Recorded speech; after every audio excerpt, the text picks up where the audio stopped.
if you're listening, President Xi, and you and I are friends, but he understands the way I deal, those big monster car manufacturing plants that you're building in Mexico right now, and you think you're going to get that, you're going to not hire Americans, and you're going to sell the cars to us. No, we're going to put a 100% tariff on every single car that comes across the line, and you're not going to be able to sell those cars. If I get elected, now if I don't get elected, it's going to be a bloodbath for the whole...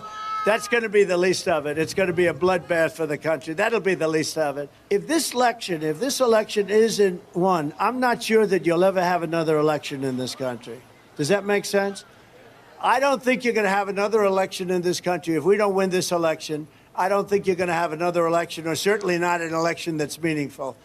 So that's what he said. Well, that sounds pretty bad. That sounds like the Flight 93 election argument, that if I don't win, the country's over. But what he's talking about is this subversion of our economy and the subversion of our democracy, that we will never have an election again.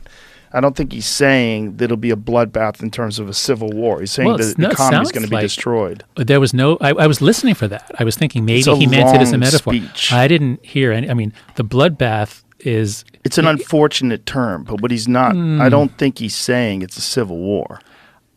It sounded to me like he was. It sounded to me like, if he doesn't win, there will be violence.